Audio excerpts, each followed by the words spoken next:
कहानी की शुरुआत होती है एक बहुत बड़े समंदर के बीच से, जहां हमें एक मछुआरा दिखाई देता है जो कि अपनी छोटी सी बोट लेकर समंदर में मछली पकड़ने के लिए आया है। तो यहाँ वो समंदर में जाल फेंकने के बाद जब जाल उठाने का टाइम आता है तब वो अपनी पूरी ताकत से जाल को खींचने लगता है, लेकिन अजीब तरीके से जाल किसी भी तरह ऊपर नहीं आ रहा था। ऐसा लग रहा था कि जाल किसी चीज के साथ अटक गया है। इसलिए वो आदमी यहाँ और देर न करते हुए खुद ही समंदर के पानी में उतर जाता है और वो समंदर की गहराई में जाकर देखता है कि उसका जाल एक पत्थर के साथ अटका हुआ है। वो तब जल्दी से अपना चाकू निकालकर जाल को काटकर छुड़ा रहा था, लेकिन तभी उसका आसपास एकदम अंधेरा हो जाता है और वो जैसे ही ऊपर देखता है ठीक तभी दिखाई देता है कि हजारों मछलियों ने उसे घेर लिया है। पल भर के अंदर ये सारी मछलियां उसे निगल जाती हैं और वो तुरंत वहीं पर मर जाता है। असल में अब दुनिया की अलग अलग जगहों पर इस तरह के अजीब वाक्य हो रहे थे। अब अगले दिन सुबह हमें उस समंदर के किनारे का एक सीन दिखाई देता है जहाँ लियोन और उसका एक दोस्त खड़े थे।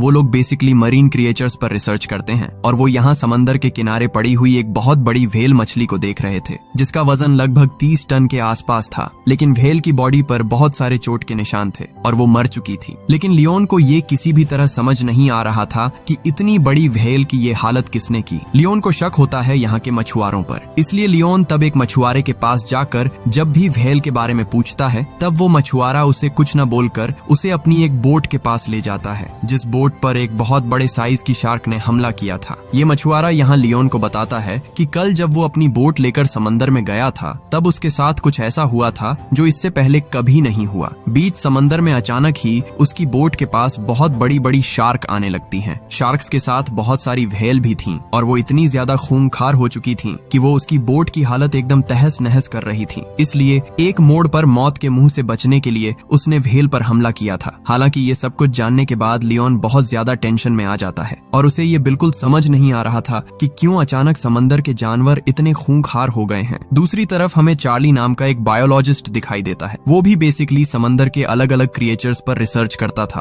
और प्रेजेंट में उसे अपने रिसर्च सेंटर से समंदर की देखरेख की जिम्मेदारी मिली है। तो अचानक ही समंदर के बीच में सेट किए गए टावर के अंदर उसे एक सिग्नल मिलता है जो कि कोई अच्छा साइन नहीं था। तो वो इस बात को जल्दी से चेक करने के लिए समंदर के एकदम नीचे चला जाता है और वो देखता है कि टावर के साथ जो डिटेक्टर है वो डिटेक्टर समंदर के बीच के कुछ एल्गी के साथ अटक गया है। इसके बाद जब वो उस डिटेक्टर को निकाल रहा था ठीक तभी उसे वहां अजीब सी आवाजें सुनाई देती हैं। इससे वो बहुत डर जाता है और वो जल्दी से डिटेक्टर को लेकर ऊपर आ जाता है। इसके बाद वो बोट में लेटकर एक लंबी सांस लेता है, जैसे लग रहा था कि वो मौत के मुंह से वापस आया है, लेकिन अभी भी उसका काम खत्म नहीं हुआ था। उसे फिर से इस डिटेक्टर को अपनी जगह पर सेट करना होगा, लेकिन उसकी बॉडी में अब इतनी ताकत भी नहीं थी। इसीलिए वो तब अपने बॉयफ्रेंड विकी को हेल्प के लिए बुला लेता है। इसके बाद वो दोनों मिलकर जैसे तैसे डिटेक्टर को फिर से सेट कर देते हैं। अब जब भी वो दोनों वहां से लौट ही रहे थे ठीक तभी विकी यहाँ एक चीज नोटिस करता है जो उसने पहले कभी नहीं देखी थी। चार्ली तब उस चीज को खींचकर अपने पास लाता है और वो विकी को वहां आग जलाकर एक ट्रिक दिखाता है और वो उसे बोलता है कि ये एक तरह के मरीन क्रिएचर्स हैं जो मरने के बाद लंबे टाइम तक समंदर में तैरते रहने की वजह से ये बेसिकली एक तरह के फायर आइस में बदल जाते हैं और इसमें मीथेन गैस होने की वजह से इनमें आसानी से आग लगाई जा सकती है। ये बात विकी को बहुत ज्यादा इंटरेस्टिंग लगती है, लेकिन तभी चार्ली आसपास देखकर नोटिस करता है कि पूरा समंदर फायर आइस से भर गया है, जो कि कोई नॉर्मल बात नहीं थी। इसलिए चार्ली तब जल्दी से अपनी रिसर्च टीम को ये बात इन्फॉर्म करता है। रिसर्च टीम भी ये देखकर बहुत हैरान हो जाती है और वो चार्ली से कहते हैं कि वो लगातार समंदर की हर चीज पर नजर रखे और वहाँ का हर एक अपडेट उन्हें देता रहे। दूसरी तरफ हमें लियोन दिखाई देता है। लियोन लगभग कुछ दिनों से आसपास की शार्क्स पर नजर रख रहा था, लेकिन इन कुछ दिनों में वो वैसा कोई बदलाव नोटिस नहीं करता है। पर एक दिन देखा जाता है कि अचानक ही वो समंदर की गहराई से अजीब सी आवाजें सुनता है जो कि बिल्कुल भी कोई नॉर्मल आवाज नहीं थी। इसलिए लियोन तब खुद ही एक बोट लेकर समंदर की उस जगह पर जाना चाहता था जहाँ से आवाजें आ रही थीं। एक टूरिस्ट बोट भी उसी तरफ जा रही थी क्योंकि टूरिस्ट शार्क देखने आए थे। इधर लियोन जब अपनी बोट लेकर उस तरफ जा रहा था ठीक तभी उसकी बोट के सामने एक बहुत बड़ी शार्क आ जाती है। पहले तो लियोन काफी डर जाता है, लेकिन यहाँ देखा जाता है कि शार्क असल में खूंखार नहीं थी। वो कुछ देर लियोन की तरफ देखकर चुपचाप चली जाती है। इसलिए लियोन थोड़ा कंफ्यूज्ड हो जाता है क्योंकि उसने पहले सुना था कि समंदर के जानवर बहुत अग्रेसिव हो गए हैं, पर उसे इस बात का कोई सबूत नहीं मिल रहा था। दूसरी दूसरी तरफ टूरिस्ट्स शार्क देखने के लिए बहुत ज्यादा एक्साइटेड थे और इधर पानी के नीचे देखा जाता है कि बहुत सारी शार्क्स टूरिस्ट्स की बोट की तरफ बढ़ी चली आ रही हैं और ऐसे में वहाँ वो बड़ी शार्क भी आ जाती है जिसे लियोन ने कुछ देर पहले देखा था। टूरिस्ट्स ये देखकर बहुत एक्साइटेड हो जाते हैं और वो वहाँ अलग अलग वीडियो बनाने लगते हैं, लेकिन कुछ ही देर में वो शांत शार्क इतनी खूंखार हो जाती है कि वो तुरंत समंदर के नीचे से बाहर आती है और वो सीधे टूरिस्ट्स की बोट के ऊपर कूद जाती है। इससे वो बोट एकदम 2 टुकड़ों में बंट जाती है, जिसके चलते सारे टूरिस्ट्स एकदम पानी में गिर जाते हैं और ठीक तभी वहाँ लियोन आ जाता है। लियोन जैसे तैसे कुछ पैसेंजर्स को बचा पाता है, पर ज्यादातर पैसेंजर्स यहाँ मारे जाते हैं। यहाँ तक कि यहाँ लियोन का सबसे करीबी दोस्त लूसी भी मारा जाता है। लियोन तो बहुत ज्यादा अपसेट हो गया था,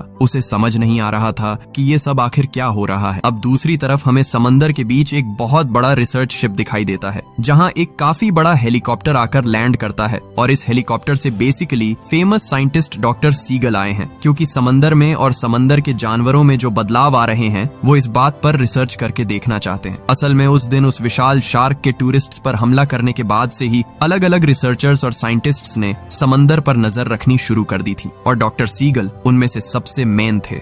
अब सीगल अपनी पूरी टीम के साथ समंदर के अंदर एक डीप सी कैमरा भेज देता है और वो समंदर की गहराई की अलग अलग चीजें देखने लगता है। इसी बीच वो देखता है कि समंदर के नीचे मिट्टी के ऊपर बहुत भारी तादाद में कीड़े मौजूद हैं और ये कीड़े आमतौर पर बर्फीले इलाकों में पैदा होते हैं। वैसे समंदर की गहराई में थोड़े बहुत कीड़े होना एक नॉर्मल बात थी, लेकिन यहाँ कीड़े इस कदर फैले हुए थे कि समंदर के नीचे की मिट्टी तक दिखाई नहीं दे रही थी। इसके बाद वो लोग जब इस बात को थोड़ा और गहराई से देखने जाते हैं, ठीक तभी उनके डीप सी कैमरे की लाइट बंद हो जाती है। ऐसा लग रहा था कि कैमरे के साथ कुछ है। यहाँ फिर से उन्हें कुछ अजीब सी आवाजें सुनाई देती हैं, लेकिन कुछ ही देर में लाइट वापस आ जाती है। सीगल खुद इससे काफी टेंशन में आ जाता है। वो तब अपनी टीम को जल्दी से उन कीड़ों के सैंपल कलेक्ट करने को बोलता है। इसके बाद उन बर्फीले कीड़ों पर रिसर्च करके पता चलता है कि बर्फ पर नॉर्मली जो कीड़े रहते हैं, ये कीड़े उनसे काफी अलग हैं, क्योंकि इनके दांत हैं और इनकी रिप्रोडक्शन पावर बहुत ज्यादा है। ये कुछ ही सेकंड्स के अंदर हजारों की तादाद में अपनी आबादी बढ़ा सकते हैं, जो कि सच में बहुत डरावनी बात थी। इधर पूरी सिचुएशन को ऑब्जर्व करके वहाँ की प्रोफेसर कैथरीन सबको बताती हैं कि ये कीड़े कोई आम कीड़े नहीं हैं, बल्कि इनकी बॉडी में एक खास तरह का बैक्टीरिया है, जिसकी वजह से इन्हें जिंदा रहने के लिए बर्फ की जरूरत होती है। इसलिए ये बर्फ खाते खाते समंदर की इतनी गहराई में आ गए हैं। अब दूसरी तरफ हमें लियोन दिखाई देता है। लियोन ने एक सीनियर के साथ समंदर के पोर्ट के पास चला जाता है, जहाँ वो जहाज खड़ा था जिस पर कल शार्क्स ने हमला किया था। लियोन उस जहाज के पास जाकर देखता है कि जहाज के राडार और जहाज की अलग अलग जगहों पर अजीब से कीड़े चिपके हुए हैं और कीड़ों की तादाद इतनी ज्यादा थी कि ये पूरे जहाज को निगल रहे थे।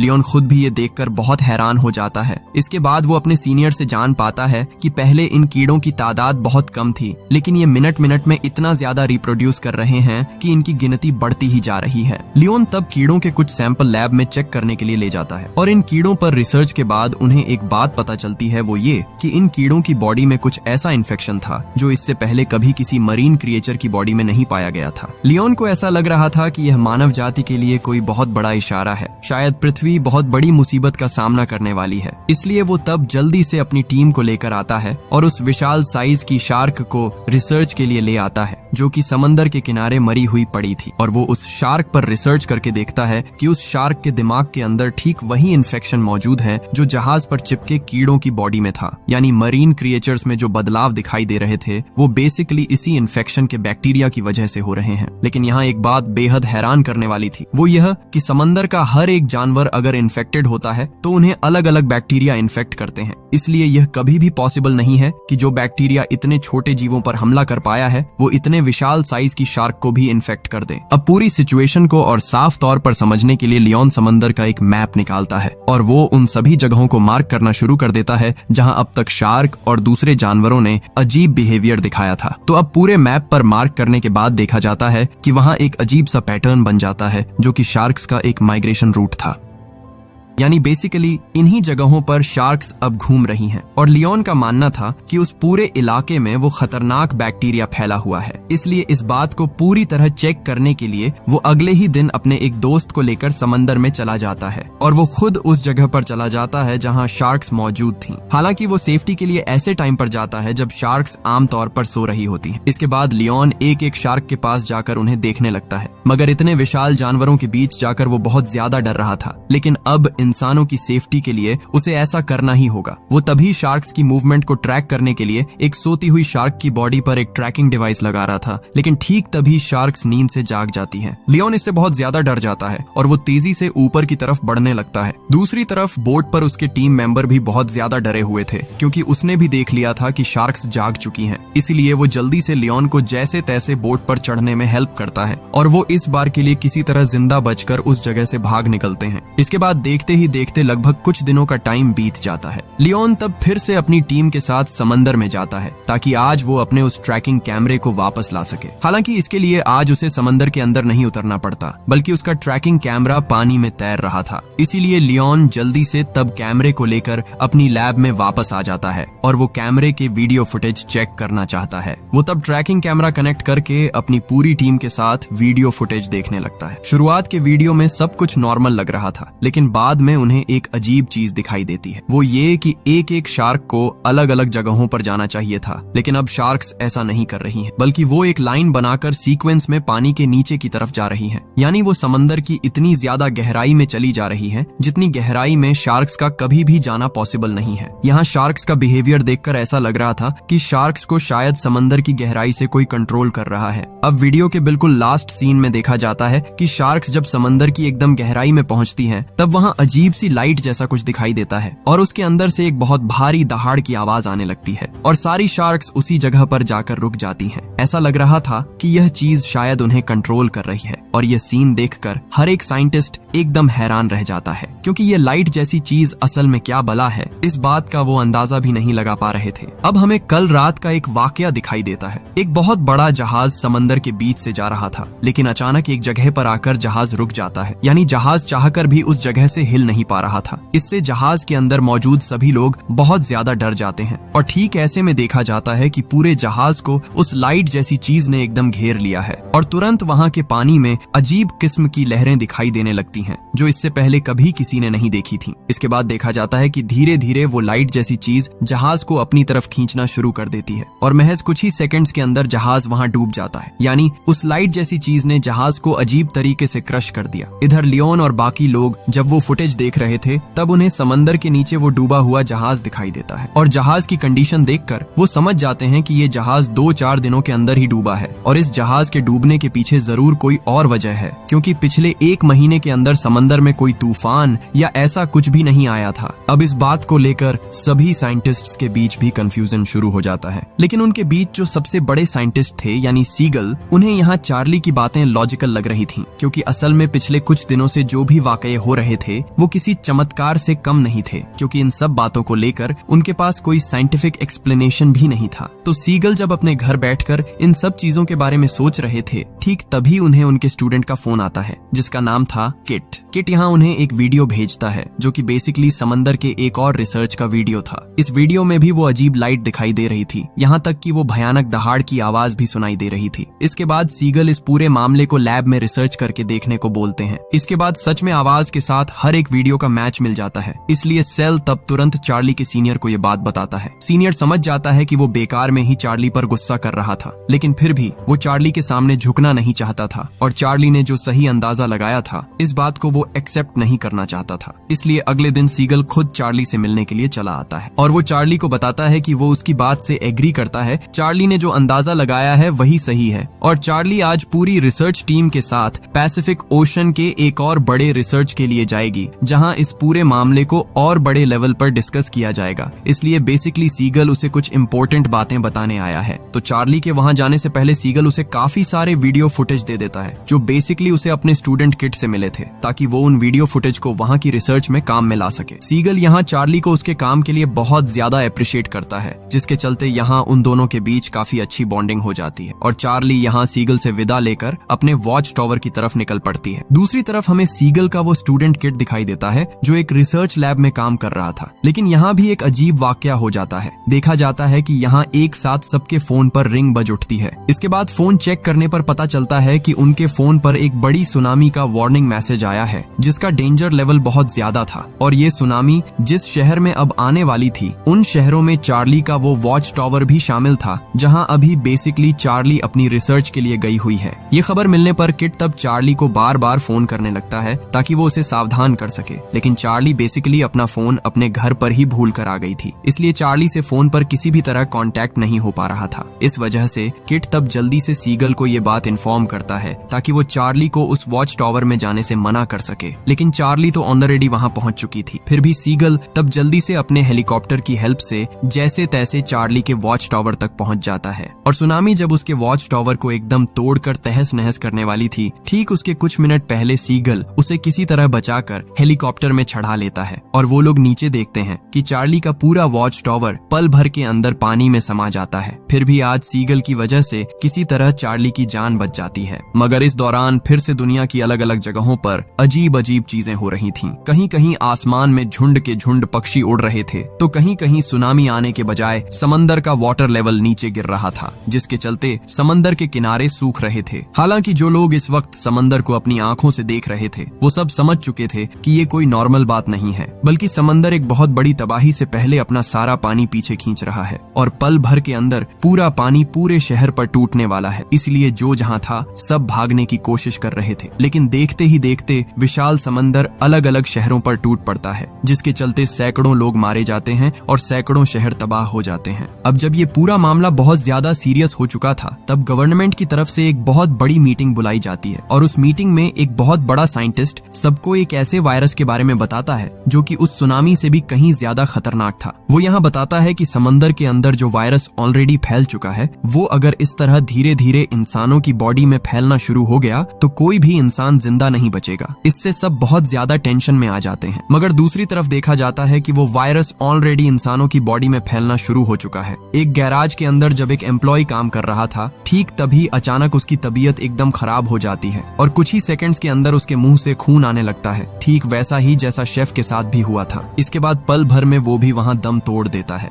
अब हमें दुनिया के एक दूसरे कोने का एक भयानक सीन दिखाई देता है, जहां अचानक से समंदर के नीचे जितने भी केकड़े थे वो सारे केकड़े समंदर से निकलकर शहर की तरफ आ रहे थे और वो इतनी तेज स्पीड से चारों तरफ फैल रहे थे कि इंसानों को उनके चंगुल से भागने तक का टाइम नहीं मिल रहा था। एक कपल यहाँ केकड़ों से बचने के लिए बाइक लेकर भाग रहा था, लेकिन बाइक की फुल स्पीड भी केकड़ों की रफ्तार के आगे हार मान जाती है। केकड़े तुरंत उन दोनों को निगल जाते हैं और देखते ही देखते पूरा शहर केकड़ों के कब्जे में चला जाता है। और यही सेम वाकया दुनिया के कई और देशों में भी हो रहा था। इधर सेल जब इस हादसे की खबर पाता है, तब वो उस केकड़े का एक सैंपल लाकर रिसर्च करना शुरू कर देता है और केकड़े पर रिसर्च करने के बाद उसकी बॉडी में वही सेम बैक्टीरिया पाया जाता है जो उस लॉबस्टर की बॉडी में मिला था। लेकिन सबसे अजीब बात ये थी कि उन केकड़ों की आंखें ही नहीं थीं, यानी वो समंदर की इतनी ज्यादा गहराई में पैदा हुए थे कि वहां उनकी आंखें ही डेवलप नहीं हुई, जो कि बहुत डरावनी बात थी, क्योंकि इस तरह के बिना आंखों वाले जीव कभी भी समंदर के ऊपर नहीं आते हैं। और इसके अलावा बिना आंखें होने के बावजूद वो इंसानों पर कैसे हमला कर रहे हैं, इन सब बातों को लेकर सेल बहुत ज्यादा टेंशन में था, क्योंकि उसे इन सब के पीछे कोई साइंटिफिक रीजन नहीं मिल रहा था। मगर ऐसे में डॉक्टर सोफिया सेल से कहती है कि वो गॉड पर बहुत ज्यादा भरोसा करती है और उसका मानना है कि इंसान जब बहुत ज्यादा पापों से भर जाता है तब ऊपर वाला कुदरत के जरिए उन पर अपना कहर ढाता है, और उसे ये सब ऐसा ही कुछ लग रहा है। हालांकि बिना किसी सबूत के सेल इन सब बातों पर यकीन नहीं करना चाहता था, लेकिन इन कुछ दिनों से जो कुछ भी हो रहा था वो सब ऊपर वाले की करिश्माई ताकत की तरफ ही इशारा कर रहा था। इसलिए वो यहाँ सोफिया से कहता है कि ऊपर वाला कहर ढा रहा है या नहीं ये तो मैं नहीं जानता, लेकिन मेरा इतना भरोसा जरूर है कि समंदर के अंदर कोई ऐसी मिस्टीरियस चीज है जो इंसानों से कहीं ज्यादा पावरफुल है और उसने पूरे समंदर को अपने कंट्रोल में ले लिया है। शायद वो इंसानों से उनके साथ हुए अन्याय का बदला ले रही है, इसलिए अगर अभी सावधान नहीं हुए तो पूरी पृथ्वी तबाह हो जाएगी। इस वजह से सेल इस पूरे मामले को दुनिया के सामने रखने के लिए फिर से एक प्रेस कॉन्फ्रेंस में जाता है और वो सबको समझाने की कोशिश करता है कि जो कुछ भी हो रहा है वो नॉर्मल नहीं है, हर चीज के पीछे किसी मिस्टीरियस पावर का हाथ है।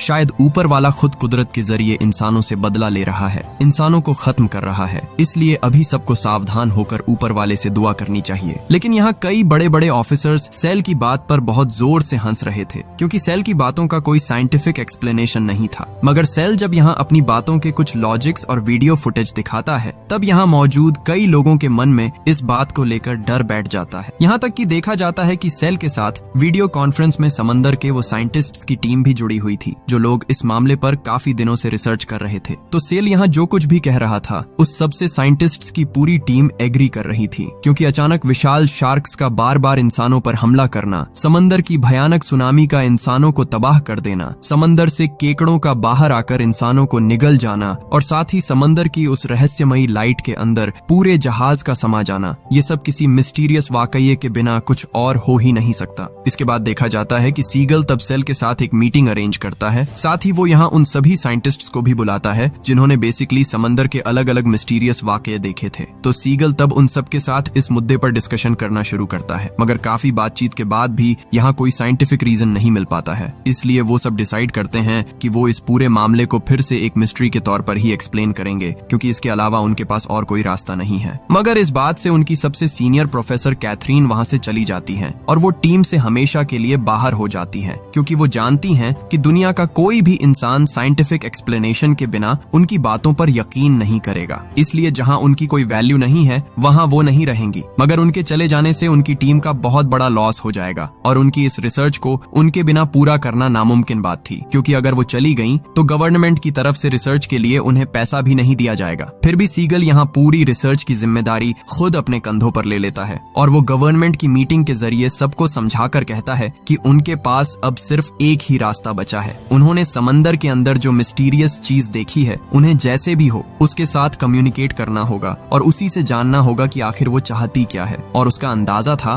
कि वो चीज बेसिकली समंदर के सबसे गहरे पॉइंट पर मौजूद है और उन्होंने रिसर्च के लिए उस चीज का नाम इल रखा है। इसलिए रिसर्च के लिए उन्हें बहुत बड़े फंड की जरूरत थी, लेकिन सीगल की इस तरह की अजीब बातों पर कोई भी यकीन नहीं कर रहा था। इसलिए उन्होंने सीधे सीधे उसे फंड देने से मना कर दिया। इससे सीगल बहुत ज्यादा टेंशन में आ जाता है। लेकिन उसी दिन देखा जाता है कि एक बहुत बड़ी जापानी शिपिंग कंपनी का मालिक उन्हें फंड देने के लिए रेडी हो जाता है, क्योंकि उसके खुद के अंडर चूंकि बहुत सारे जहाज चलते हैं, इसलिए उसने भी इन सब मिस्टीरियस हादसों के बारे में सुना था। और अगर समंदर सच में इस तरह इंसानों से बदला लेने लगा और इंसान अपने काम के लिए समंदर पर डिपेंड नहीं रह पाए तो सबसे ज्यादा नुकसान उसी का होगा। अब उस जापानी आदमी से फंड मिलने के बाद सीगल जल्दी से अपनी पूरी साइंटिस्ट टीम को रेडी कर लेता है। और अब चूंकि ये रिसर्च बहुत ही ज्यादा खतरनाक थी, इसलिए हर एक साइंटिस्ट अपनी फैमिली से आखिरी बार विदा लेता है, क्योंकि वो जिंदा लौट पाएंगे या नहीं ये कोई नहीं जानता था। तो इसके बाद वो सब तैयारी करके एक बहुत बड़े रिसर्च शिप पर रिसर्च के लिए निकल पड़ते हैं और ऑलरेडी मॉनिटर्स के जरिए समंदर की अलग अलग जगहों पर नजर रखी जा रही थी। तो मॉनिटर के जरिए लोकेशन ट्रैक करते करते वो साउथ डायरेक्शन की तरफ बढ़ने लगते हैं, क्योंकि उस अजीब चीज यानी ईल की आवाज साउथ डायरेक्शन से ही आ रही थी। तो वो जितने ज्यादा आगे जा रहे थे मॉनिटर के जरिए वो उतने ही ज्यादा उन बैक्टीरिया को नोटिस कर पा रहे थे जिनकी वजह से बेसिकली इंसानों की मौत हो रही है। और अब लोकेशन उन्हें जो जगह दिखा रही थी वो जगह बेसिकली अंटार्कटिका की एक खास किस्म की वैली थी, जहाँ आमतौर पर इंसान आते जाते ही नहीं थे। इसलिए शायद वो बैक्टीरिया वहाँ हजारों सालों से मौजूद है, जो किसी वजह से अब फैल गया है। तो जहाज के अंदर हर एक साइंटिस्ट एक एक छोटी चीज को बारीक से देख रहा था और हर कोई अपनी अपनी जिम्मेदारी काफी अच्छे से निभा रहा था। उनके जहाज के अंदर एक रिपोर्टर भी थी। वो रिपोर्टर यहाँ हर एक साइंटिस्ट का अलग अलग इंटरव्यू ले रही थी। तो रिसर्च का सब कुछ उनके प्लान के मुताबिक ही चल रहा था। लेकिन जब वो अपनी टारगेटेड लोकेशन के करीब पहुंचते हैं और शिप समंदर की काफी गहराई में आ जाता है, ठीक तभी उनके साथ अजीब वाकये होने लगते हैं। पल भर के अंदर उनके पूरे जहाज का इलेक्ट्रॉनिक सिस्टम बंद हो जाता है, जो कि बिल्कुल भी नहीं होना चाहिए था। इससे हर एक साइंटिस्ट बहुत ज्यादा डर जाता है। मगर कुछ ही देर में फिर से इलेक्ट्रिसिटी वापस आ जाती है और उनके मॉनिटर की स्क्रीन भी बदल जाती है। वहाँ ऑटोमेटिक तरीके से ऑडियो ट्रैकिंग चालू हो जाती है, जिससे हर एक साइंटिस्ट समझ जाता है कि वो अब उस सिग्नल को पाने वाले हैं जिसका वो इंतजार कर रहे थे। हालांकि वो ये समझ नहीं पा रहे थे कि ईल के साथ वो कम्युनिकेट कैसे करेंगे, लेकिन वो चूंकि ईल को ऊपर वाले का ही कोई कहर मान रहे थे, इसलिए ईल को इमोशनल करने के लिए और उसे कंट्रोल में लाने के लिए वो एक बच्चे के रोने की आवाज समंदर की गहराई में भेज देते हैं, ताकि ईल खुद से उनके साथ कांटेक्ट करने का कोई रास्ता निकाल ले। यानी ये तरीके नॉर्मल साइंटिफिक तरीकों से बिल्कुल अलग थे। मगर इस तरह काफी देर तक इंतजार करने के बाद भी उन्हें ईल की तरफ से कोई सिग्नल नहीं मिल रहा था। तो वो इस तरह घंटों चुपचाप बैठे नहीं रह सकते थे, इसीलिए पूरे मामले को खुद डायरेक्ट चेक करने के लिए चार्ली अपने एक कलीग को लेकर एक वाटर कैप्सूल के जरिए समंदर के नीचे चली जाती है। लेकिन वो जैसे जैसे धीरे धीरे समंदर की गहराई में जाने लगते हैं, ठीक तभी अजीब तरीके से उनका शिप के साथ कनेक्शन टूट जाता है। शिप की रिसर्च टीम अब किसी भी तरह उनसे कांटेक्ट नहीं कर पा रही थी। इधर देखा जाता है कि अजीब तरीके से उनके कैप्सूल के अंदर का ऑक्सीजन लेवल कम होने लगता है, यहाँ तक कि कैप्सूल के फंक्शंस भी उल्टे सीधे काम करने लगते हैं। तो चार्ली के साथ उसका जो कलीग था उसका नाम था पोलैंड। ये सब देखकर पोलैंड तब जल्दी से कैप्सूल को ऊपर ले जाने की कोशिश कर रहा था, लेकिन चार्ली उसे ऐसा करने से मना कर देती है। वो कहती है कि वो यहाँ जिंदगी और मौत की रिसर्च के लिए आए हैं, इसलिए अगर वो वापस चले गए तो ये रिसर्च कभी भी पूरी नहीं होगी, और चूंकि वो ईल के बिल्कुल करीब हैं, इसलिए उन्हें थोड़ी और कोशिश करनी होगी। इस वजह से चार्ली तब जानबूझकर कैप्सूल की लाइट्स बंद कर देती है और तुरंत ही उन्हें वहाँ उस बहुत बड़ी लाइट का रिफ्लेक्शन दिखाई देता है और एक भारी दहाड़ भी सुनाई देती है, जिसका नाम उन्होंने बेसिकली इल रखा है। और जब उन्हें याद आता है कि इल एक पूरे जहाज को अपने अंदर समा चुका है, ठीक तभी वो अपने वाटर कैप्सूल को लेकर ऊपर की तरफ आ जाते हैं। इसके बाद जहाज का एक छोटा कंपार्टमेंट खुलने के बाद वो जल्दी से अपने जहाज के अंदर वापस आने में कामयाब हो जाते हैं। और जहाज में लौटते ही सब उनसे जानना चाहते हैं कि क्या उन्होंने समंदर के नीचे कुछ देखा, मगर पोलैंड कहता है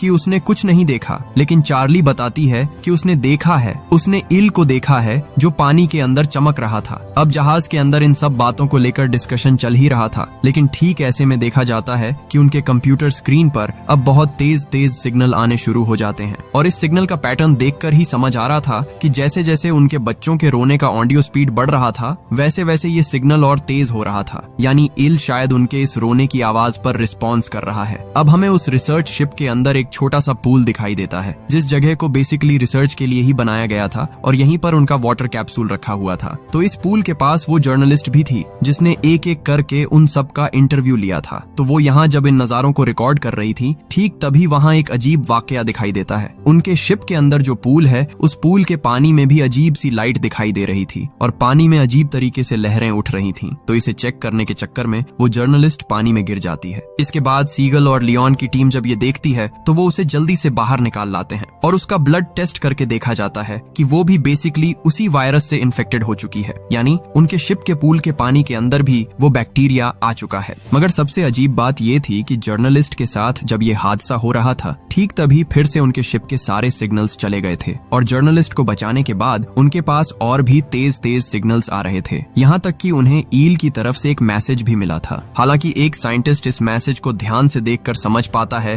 कि ये मैसेज इस बार समंदर के किसी गहरे हिस्से से नहीं, बल्कि खुद उनके अपने जहाज के अंदर से ही आया है, यानी इल अब उनके जहाज के आसपास ही मौजूद है। इधर सेल जब उस जर्नलिस्ट की बॉडी से निकले लिक्विड को लेकर उस पर रिसर्च करता है, तब वो देखता है कि उसकी बॉडी का पूरा लिक्विड ठीक वैसा ही हो चुका है जैसा अलग अलग मरीन क्रिएचर्स का हो जाता है, यानी इस बैक्टीरिया ने बहुत ही कम टाइम में जर्नलिस्ट की पूरी बॉडी पर कब्जा कर लिया है। ये सब देखकर चार्ली तब कहती है कि वो जब अपने वाटर कैप्सूल को लेकर पानी के नीचे गए थे, तब अपने वाटर कैप्सूल के ऊपर ही उन्होंने ईल को देखा था। हो सकता है कि उनके वाटर कैप्सूल के जरिए ही वो बैक्टीरिया शिप के अंदर आ गया हो, लेकिन इस बात को चार्ली का कलीग पोलैंड मानने को तैयार नहीं था। इधर ऐसे में उन्हें समंदर की गहराई से फिर से एक बहुत बड़ा सिग्नल मिलता है और सिग्नल का ऑडियो फुटेज चेक करके देखा जाता है कि वहाँ कुछ खास किस्म के शेप्स दिखाई दे रही थीं, जो शेप्स समंदर की गहराई से लेकर इंसानों की आकृति जैसी थीं। तो जब सारे साइंटिस्ट्स उस सिग्नल को देखने में ही बिजी थे, उस वक्त चार्ली शिप के पूल के पास थी और चार्ली यहाँ देखती है कि पूल के अंदर अब और भी ज्यादा लाइट चमक रही है और वो लाइट्स एक साथ मिलकर अलग अलग शेप्स बना रही हैं। अब अगले दिन सुबह देखा जाता है कि जो जापानी ऑफिसर उन्हें रिसर्च के लिए फंड दे रहा था,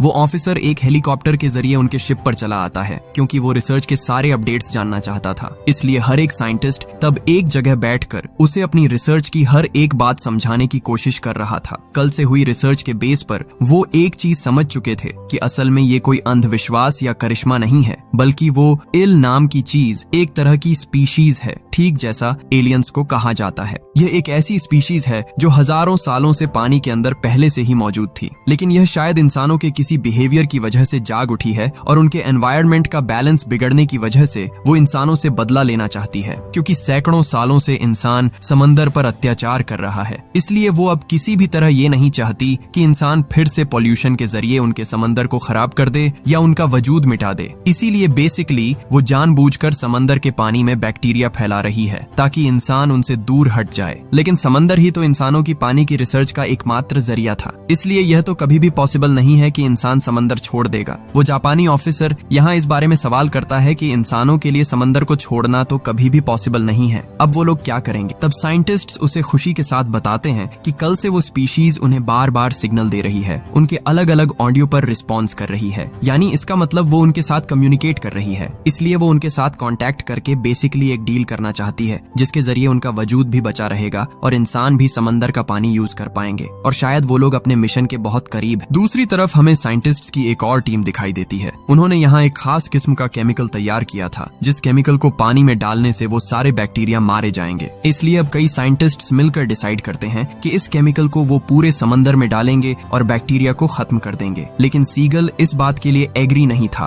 क्योंकि उसे लग रहा था कि इससे कुछ उल्टा भी हो सकता है। लेकिन फिर भी कुछ साइंटिस्ट्स अपने शिप के पूल के अंदर ही ये रिसर्च करके देखना चाहते हैं। वो उनके पूल के अंदर वो केमिकल डाल देते हैं और पल भर के अंदर देखा जाता है कि वहाँ बहुत तेज तेज अजीब सी लहरें उठनी शुरू हो जाती हैं और महज कुछ ही सेकंड्स के अंदर वहाँ एक मॉन्स्टर साइज का जीव आ जाता है, जिसके चलते उनके जहाज का सब कुछ टूट कर तहस नहस होने लगता है। जहाज के सारे सिग्नल्स भी पूरी तरह से बंद हो जाते हैं और उनका जहाज समंदर के बीच में ही रुक जाता है, यानी वो अब समंदर के बीच में फंस जाते हैं। इससे हर एक साइंटिस्ट समझ जाता है कि जितनी जल्दी हो सके उन्हें अब यहाँ से भागना चाहिए। लेकिन ऐसे में देखा जाता है कि धीरे धीरे समंदर की बर्फ उनके जहाज को जकड़ रही है, यानी वो इस जहाज को रोकने की कोशिश कर रही है। अब साइंटिस्ट्स जब थोड़ा अपने शिप के बाहर देखते हैं तब उन्हें दिखाई देता है कि उस लाइट जैसी चीज ने उनके जहाज को चारों तरफ से आकर घेर लिया है, यानी वो स्पीशीज अब उन्हें इस जगह से जाने नहीं देना चाहती। यहाँ तक कि वो स्पीशीज अब शिप को खींचकर किसी दूसरी जगह ले जाना चाहती है। इधर शिप का कैप्टन डरकर बार बार इंजन स्टार्ट करने की कोशिश कर रहा था, लेकिन कुछ भी फायदा नहीं होता। असल में उन स्पीशीज ने पहले इंसानों को बैक्टीरिया के जरिए वार्निंग दी थी ताकि वो समंदर के एनवायरनमेंट को खराब न करें, लेकिन इंसान तो उल्टे अब समंदर में केमिकल मिलाकर उन्हीं को मारने की कोशिश कर रहा है। इसीलिए वो स्पीशीज अब गुस्से में आकर उनसे बदला लेने के लिए खूंखार हो चुकी है और अब वो उन्हें समंदर से कहां ले जा रही है ये कोई नहीं जानता। ऐसी सिचुएशन में वो जापानी ऑफिसर साइंटिस्ट से जानना चाहता है कि वो इस केमिकल को पूरे समंदर में क्यों नहीं फैला देते, इससे वो स्पीशीज मर जाएंगी। ऐसे में एक साइंटिस्ट उसे बताता है कि पूरी दुनिया की जितनी भी मैन्युफैक्चरिंग कंपनियां हैं वो सारी कंपनियां मिलकर भी अगर पूरी लाइफ ये केमिकल बनाती रहें तब भी इतनी क्वांटिटी में केमिकल तैयार नहीं किया जा सकता जिसे दुनिया के हर एक समंदर के पानी में डाला जा सके। अब सब कुछ ऑब्जर्व करके वो सब समझ जाते हैं कि उस स्पीशीज के चंगुल से इंसानों को बचाने का सिर्फ एक ही रास्ता है, वो जो चाहती है उसे सुनना और उसका फैसला मान लेना, वरना इस जहाज के सारे साइंटिस्ट्स भी आज मारे जाएंगे। इसके बाद देखा जाता है कि साइंटिस्ट्स जल्दी से उस जर्नलिस्ट की डेड बॉडी लेकर आते हैं और वो इस डेड बॉडी को समंदर में फेंक कर उन स्पीशीज को ये इशारा देना चाहते हैं कि वो उनकी बात मानने के लिए तैयार हैं। इसके बाद वाटर कैप्सूल के जरिए जब उस जर्नलिस्ट की डेड बॉडी को पानी में फेंकने के लिए ले जाया जा रहा था, चार्ली भी तब जल्दी से उस वाटर कैप्सूल में बैठ जाती है और वो यहाँ जानबूझकर अपनी छाती में एक ऐसा इंजेक्शन लगा लेती है जो बेसिकली उसी स्पीशीज के बैक्टीरिया से तैयार किया गया था। यानी यहाँ साफ पता चल रहा था कि मानव जाति को बचाने के लिए चार्ली यहाँ खुद को सैक्रिफाइस करना चाहती है, जो बात उसने अपनी टीम के किसी भी मेंबर को नहीं बताई थी। अब वाटर कैप्सूल लेकर पानी के नीचे आने के बाद चार्ली जल्दी से वाटर कैप्सूल का गेट खोल देती है और धीरे धीरे वहाँ पानी भरना शुरू हो जाता है। इसके बाद चार्ली बेहोश हो जाती है और कुछ देर बाद देखा जाता है कि चार्ली की बॉडी गहरे समंदर के बीच तैर रही है और उनके जहाज से वो स्पीशीज हट चुकी है और वो अब चार्ली को चारों तरफ से घेर चुकी हैं।